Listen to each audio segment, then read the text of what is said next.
అసలు చంద్రబాబు నాయుడు గారు అనే వ్యక్తి నిజంగా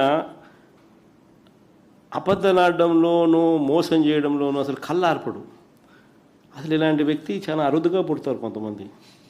అంటే ఈయనకు కరెక్ట్గా పుట్టినోడు మళ్ళీ లోకేష్ కూడా అట్టే ఉన్నాడు అనుకో, అది వేరే విషయం. బట్ చాలా అంటే వీళ్ళు ఇది చాలా అన్యాయస్తులు. వీళ్ళు ఇంత అన్యాయంగా ఎవరు పుట్టరు.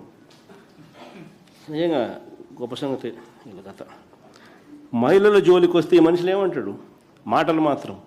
మహిళల జోలికి వస్తే తాట తీస్తానంటాడు. ఈ మధ్యకాలంలో ఆయన స్టేట్మెంట్లు. మహిళల జోలికి వస్తే అదే ఆఖరి రోజు అవుతుందని చంద్రబాబు నాయుడు గారు డైలాగుల మీద డైలాగులు ఈ మధ్యకాలంలో మనం అంతా చూసే ఉంటాం.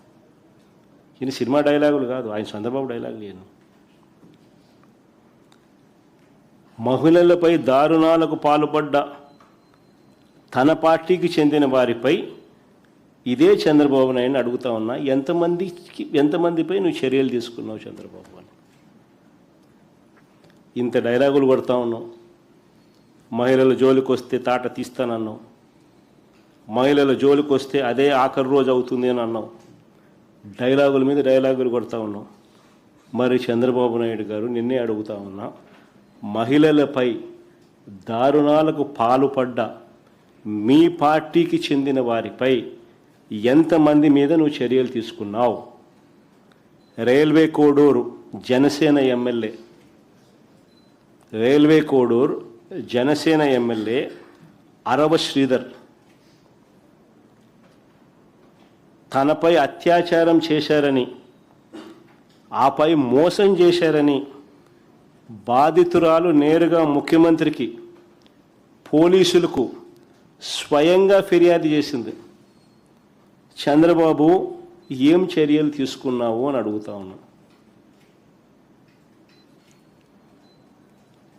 కేజీబీవీ మహిళా ప్రిన్సిపల్ మీద వేధింపులకు పాల్పడ్డ ఆముదాల వలస టీడీపీ ఎమ్మెల్యే కూన రవికుమార్ మీద చంద్రబాబు నాయుడు గారు ఏం చర్యలు తీసుకున్నావు అని అడుగుతా ఉన్నా.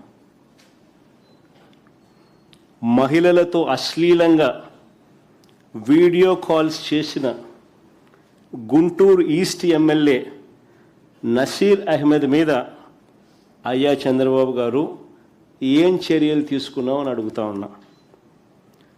టీడీపీకి చెందిన సత్యవేడు ఎమ్మెల్యే కోనేటి ఆదిమూలం ఒక మహిళ మీద దారుణమైన లైంగిక దాడికి పాల్పడితే ఈ చంద్రబాబు గారు ఏం